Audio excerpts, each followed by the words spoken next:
Même si les relations diplomatiques ont été rompues par décision unilatérale prise par l'Algérie le 24 août 2021, le Maroc assume ses responsabilités et se conforme à ses devoirs découlant des règles et des us et coutumes diplomatiques, affirme une source officielle consultée par barlaman.com.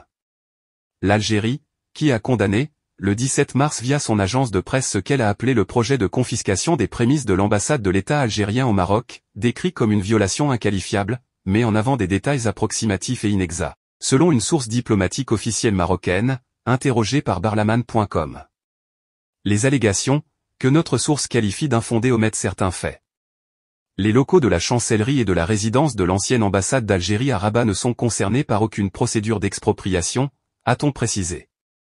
Contrairement à ce que prétendent les autorités algériennes, la chancellerie et la résidence de l'ex-ambassade d'Algérie à Rabat et dont le terrain a d'ailleurs été offert à titre gracieux par les autorités marocaines n'ont fait l'objet d'aucune confiscation. Ces locaux demeurent respectés et protégés par l'État marocain, même en l'absence de privilèges et immunités après la rupture unilatérale des relations diplomatiques par l'Algérie, selon la même source, qui ajoute qu'un seul bâtiment a fait l'objet de discussions avec les autorités algériennes.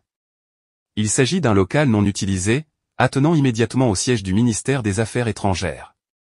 D'ailleurs, a-t-on précisé, cette opération d'élargissement des dépendances du ministère marocain des Affaires étrangères a concerné, au cours des dernières années, plusieurs bâtiments diplomatiques, notamment ceux de la Côte d'Ivoire et de la Suisse.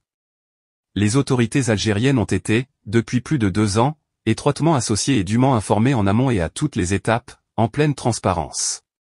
Dès janvier 2022, le ministère a fait part, officiellement et à plusieurs reprises, aux autorités algériennes, du souhait de l'État marocain de se porter acquéreur du dit local, à l'amiable.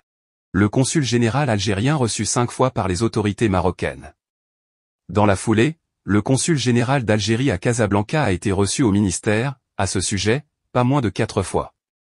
En outre, 8 écrits officiels ont été transmis aux autorités algériennes, lesquels ont répondu par pas moins de 5 écrits officiels. D'ailleurs, dans 2 de leurs écrits, les autorités algériennes ont répondu à l'offre marocaine en indiquant qu'une évaluation domaniale de ces biens est en cours et qu'elle communiquera ses conclusions des finalisations. Avant d'ajouter que la libération des locaux et le déménagement de son contenu se fera en respect des usages diplomatiques une fois l'opération de vente dûment concrétisée.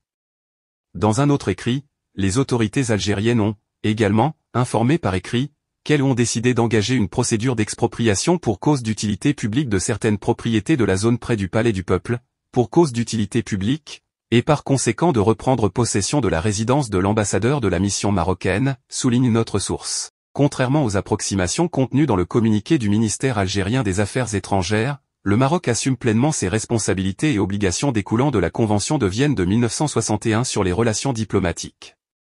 Même si les relations diplomatiques ont été rompues par décision unilatérale prise par l'Algérie le 24 août 2021, le Maroc assume ses responsabilités et se conforme à ses devoirs découlant des règles et des us et coutumes diplomatiques.